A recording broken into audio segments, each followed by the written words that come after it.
Hi, everyone. Welcome to episode 7 of the SweatNet Strong Women podcast, where we share stories of amazing women living in our communities. I'm your host, Cel, and today we have Britt C.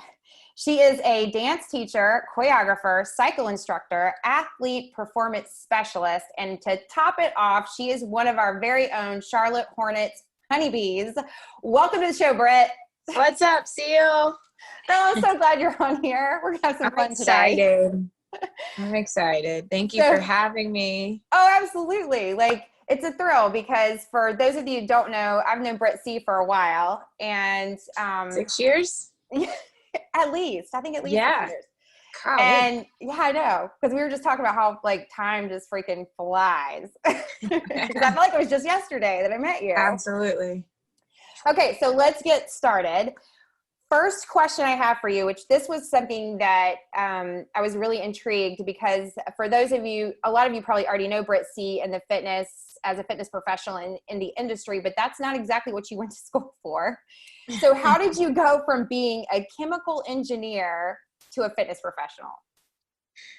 So honestly, the reason why I studied chemical engineering is because when I was in high school training at a gym, a guy who may have asked me something about what I was doing after high school asked me what I was studying. And I said, I didn't know yet. And he said, well, do you like science? You like math? Why don't you be a chemical engineer? You're a Black female and you could make a lot of money. So I said, okay, I'm going to study chemical engineering. And so I did. Definitely not the most fun major to have in college. It was a challenge, that's for sure. But it did keep me busy. And so I graduated and I went into technical sales. Didn't quite work out there. And then I shifted from there to digital marketing sales. I like digital marketing. I just think I could have worked for a different company and had a different outcome. So I quit my corporate job and said, what am I passionate about?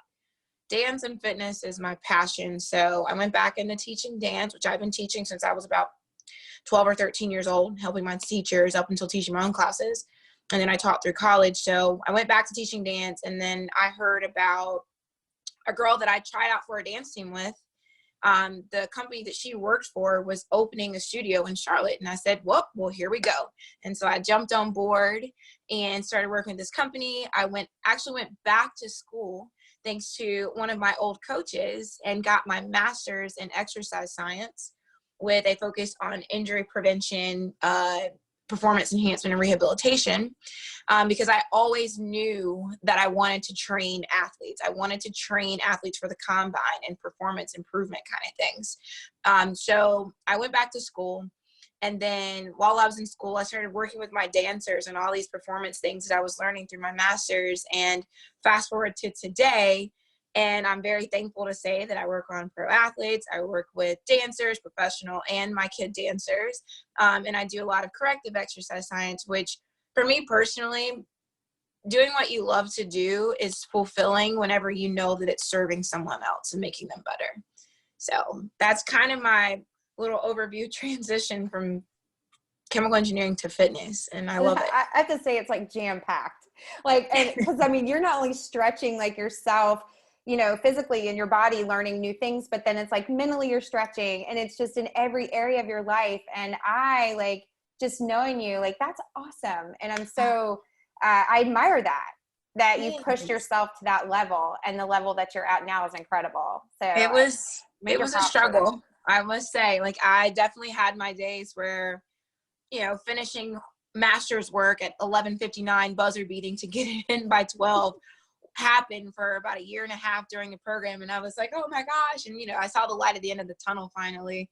But yeah, it was so worth it. So worth every minute of it. And I'm very thankful to be where I am today. It's truly inspiring. It's inspiring for me, and I know it's inspiring for other people. And just to keep going, keep pushing yourself. Yeah, new levels. Absolutely. Hey, levels to this. That's right. Okay, so now we're gonna kind of shift gears a little bit. I know that your mom, that you lost your mom to breast cancer when you were 8. Mm-hmm. And I know that you were primarily raised by your dad and brothers. Yeah. How has this shaped you into the woman that you are now? So losing my mom was definitely a tough thing to happen when I was a kid. And to be honest, though, there's about a year and a half of my life that I have mentally blocked out and I can't remember very much from it. But one thing I have to say is that my dad's strength as a widowed parent, with 3 young children, because I was 8, my little brother was 5, my older brother was 11 at the time. It is why I am on the mental level that I am today. Like watching my dad go through so many hardships, you know, losing your wife, running a business, taking care of kids, trying to make sure everything and every person is where they're supposed to be at the right times. Like my dad's strength is what has honestly inspired me from day one. And so I always have, it's kind of been a joke, but it's really real life. I want to be the kind of parent whenever that time comes in my life, so that if anything were to happen to my spouse, I can carry on as my dad did for my family, because without him being able to do that, then there's no telling where my brothers and I would be today. So that kind of strength is just, you can't create that in someone. Like it's there, it's in someone to like build into. My dad has built that upon in me. And then you brought this up to me and I didn't really think about this. But I always say everything happens for a reason. You are where you're supposed to be. And yes, it really sucks losing your mom at 8 years old. But what I didn't realize is as a 28-year-old entering the field with professional athletes and basically a ton of men, I know how to handle myself in a room full of men because that's what I grew up in. I know how I hung out with my brother and his friends. People would come to my house. Like it was like no big deal. Like, I was like, they're bros, you know what I mean? So that, I think being raised in the situation that I was is why where I am today, I'm able to stand with 2 feet on the ground and solid and stay strong in all the circumstances that I wind up in. So whether it's bringing on new clients or networking in situations, or sometimes you have those points where you're just like, man, like, am I cut out for this? And then you're like, no, check yourself. You got it. Like, you're good, And so my dad instilled that into me. And then I've got 2 brothers who literally are like my biggest cheerleaders. And if I ever have one of those days where I'm second guessing myself, I mean, you're talking about from when I competed in a pageant when I was 15 years old. My brother and my dad were in the back of the auditorium and they're the only people I heard just screaming out. And it's like, that kind of support that has been there for me my whole life is again why I am where I am today, and confident, to be quite frank, at where I am. Well, I thought this was so important to bring up about you growing up with your dad and brothers for that very reason, because you are a very strong person. Anybody that knows you, like the way you stand, the way you carry yourself, the way you speak, and that has everything to do with being raised by them and being in a household of men. And it's not easy. Like, first of all, you've just thrown yourself into like, performance athlete, arena, right? That's like intimidating as it is. And then you're a female and you're going to walk up in there and tell these boys what to do. Like, it takes such a level of strength. And so that's what's so cool is I feel like that you were made to do that. Like, I feel like you're made to do that. So how, and since we're talking about this, how has that been for you since you've because you talked about going to, I guess, conventions or, starting to see some of these athletes and there's like that moment of intimidation. Yeah. So, how are you handling that? It's kind of crazy. So I got my first opportunity to go to the combine this year, which again, I've been dying to train athletes for the combine for years of my life. So at least for the past 10 years, I've wanted to do that. And so I went this year, and it was pretty funny because as the girl on the scene, these guys have been training these boys for a while. I come in and basically give my 2 cents on the injury prevention side and performance improvement side. And they're like, whoa, she does know what she's talking about. I'm like, yes. And it's kind of funny because I always love to be strong. Like, I love having muscles. So they looked at my muscles and they're like, oh, she kind of might know what she's talking about. And I was like, yeah, I kind of do. And so then I did my work and watched, they got to see what I was doing, make its changes, which was awesome. So yeah, definitely going into it, I had butterflies in my tummy and I probably annoyed the crap out of my older brother leading up to this trip, because I was like, Bryant, what? Help me, Bryant.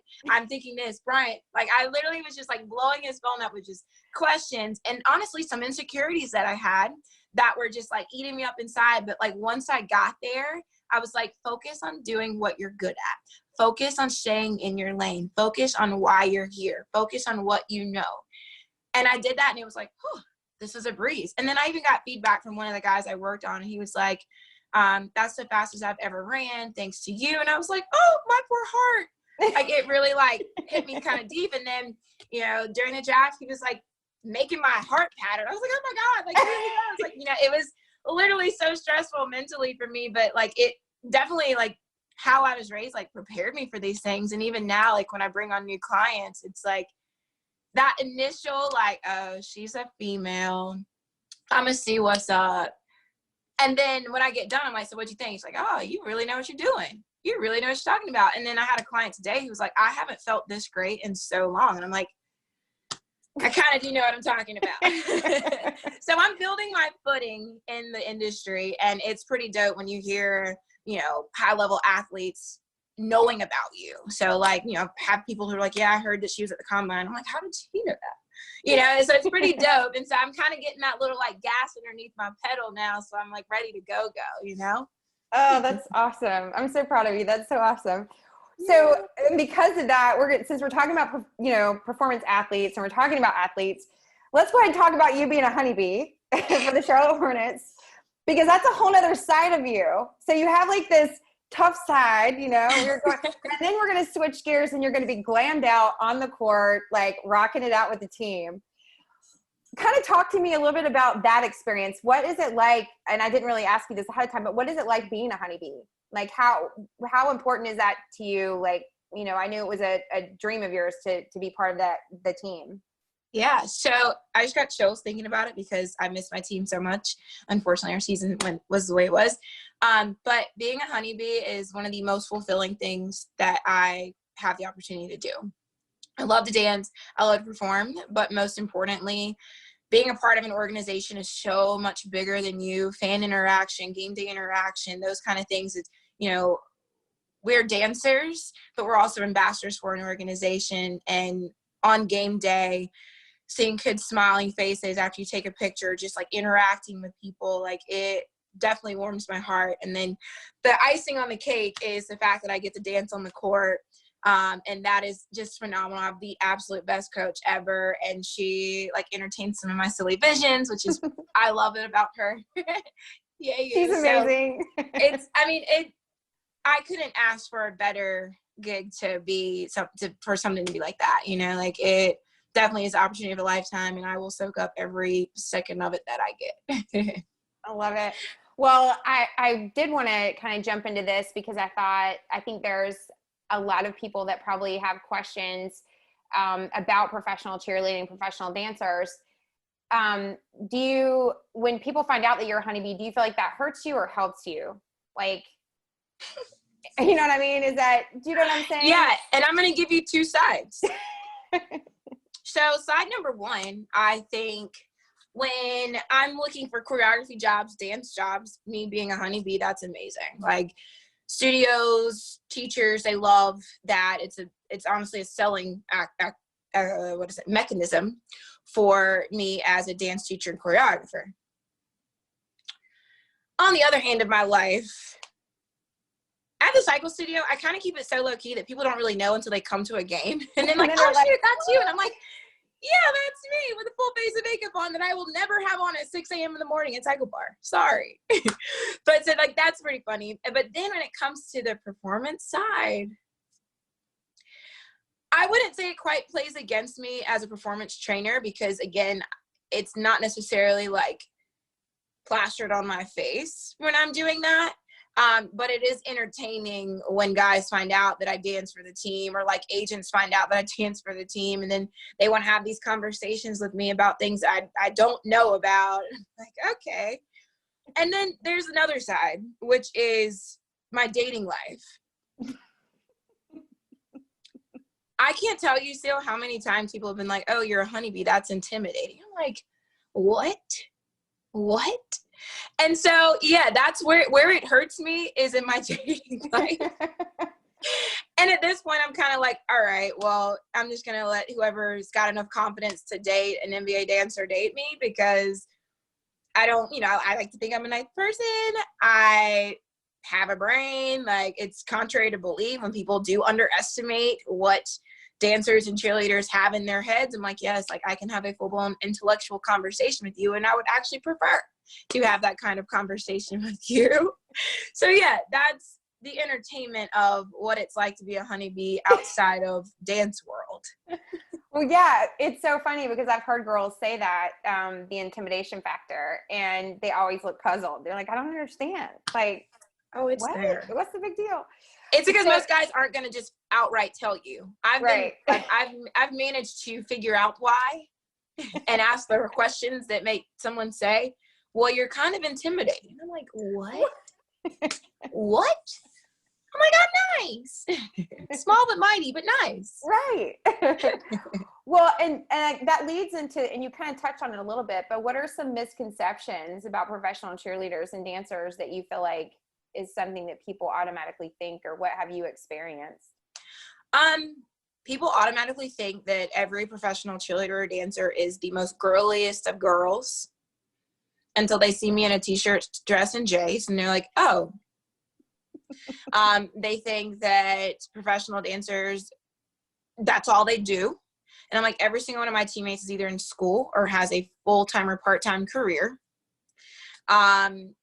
Also, they think we all just love cardio. Strength training is my go-to. That's what I do, spend most of my time doing. And they, I wouldn't say they think we're weak, but it's like, I've got a teammate who can tumble for days, but people won't look at her and be like, oh, she's so strong. I'm like, no, she's strong. Like, we are all strong. Like, so that's the underestimation of just, again, I like to say we pack a mean punch. And if you do underestimate pro dancers, pro cheerleaders, then you need to check in with yourself and figure out. You need to talk to a real one and find out for your own self. We're nice, I promise. Absolutely. Like, I have to say, the women that I've had the opportunity to meet over the years and through training and being a part of the team, and the aspect of that, y'all are strong, you're mentally strong, you're physically strong, professional women all the way around, and genuine, and really have a heart for community too. And that's why I love being a part of it. That's why, I love each of you. Like, just amazing group of women. So I wanted to make sure that we, got to talk about that a little bit, because it's fun that we're, connected that way. I'm here for it. All right. So we're going to leave this and we're going to go straight into what fires you up before a workout. What is it? Is it a piece of clothing? Is it a song? Do you have a quote? Tell me what it is. Meek Mill fires me up before a workout. And when he was in town for All-Stars, I nearly lost it, because I was like, that's my guy. Like, he is my guy. And no matter what mental state of mind I'm in, whether I'm stressed out, sleepy, mentally exhausted, whatever, turn on Dreams and Nightmares by Meek Mill, and I'm ready to go. I am ready to go. So that is my hype man, the hype man. That is your hype man. And if you come to my class at CycleBar, 9 times out of 10, there's at least one song with Meek Mill in my playlist. Never fails. Love that. That's awesome. Okay, so we're going to kind of bring it down a little bit on a more of a serious level, because I felt like this was something that not only is important to you, but it's important conversation going on right now in our community, in our world. And this is what you have, a platform to talk about racial injustice. And I wanted to, ask you about giving some key advice on how to support those that are going through it. And just wanted you to if you could give us 3 thoughts that you could leave with listeners that could help with that. Yeah. So I say this pretty frequently. Step number 1 in a revolutionary time that we're in, like right now, is to listen, and not just listen to, the news. Don't just listen to a movie that was written about. Listen to the people who you're close to. Listen to your coworkers. Listen to your friends. And if you don't have friends who have had experiences in the Black community or Black and Brown community, then maybe that it's time for you to do some expansion on your circle, and maybe to be able to ask those questions. So I think listening is important, because sharing experiences with someone who's close to you almost relates you more to it than learning from someone off of just a movie or a podcast even, so being able to listen and open up your heart, I think, is definitely step one. Step two is, again, adding culture into your life, creating circles that are more inclusive. I come from a very, very small town. And to be quite frank, it's Black people and it's white people. And there never really is that mesh. And it's, I'm 28 years old. And still to this day, when I go home, there's white people, there's Black people. And very rarely, like if you're not a doctor or an attorney in my hometown, chances are you're not in with the white people. And so for it to be so segregated like that in 2020, a lot of people are like, oh, well, it's not going to affect me. It's not my problem. No one around me is affected by it. And I'm like, that is where the problem starts. So thing two is choose not to ignore what's happening, because in a day like today, ignoring the revolution and not being self-aware of how you are an impact on this too is only hurting people like me.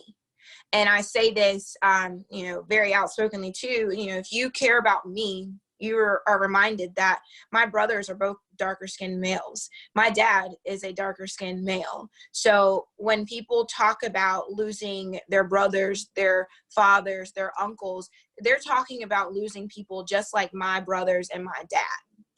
And so for people who care about me to say that it's not their problem, or that it'll fix itself in due time, or we don't need their voice, it's like, well, long term, you're hurting me as well, because my dad fears for my brother and I are very, we like to get outside and go running, especially when we go home.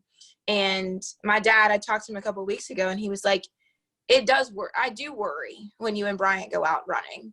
And for me, I think he worries me. I'm a light-skinned female, and I will admit that I have what is called Black privilege. There's white privilege. I have what is called Black privilege. As a light-skinned female, people look at me differently than they look at my two brothers and my dad. So when I go running, my dad thinks of me as a female, and he's like, oh, that's my girl. She's out by herself. That scares me. He always tells me to take, something with me, keep it in your hands. Like my dad he's always told me to stay ready. Like I remember him telling me this when I was 14 years old, stay ready. And with my brother, my older brother goes out running, and he says he fears for him because say it's cold in November. My brother lives in Colombia, and he's out with a face mask on, or hood and gloves. What if he intimidates the wrong person and they pull up on him, So my dad fears that. And then I've got my little brother. My little brother I call him the biggest teddy bear you'll ever meet. He's huge and the biggest heart in the world. And he works with funeral homes. So he gets phone calls in the middle of the night because someone passes away. And part of his job is to go consult with families and remove bodies and take them back to the morgue.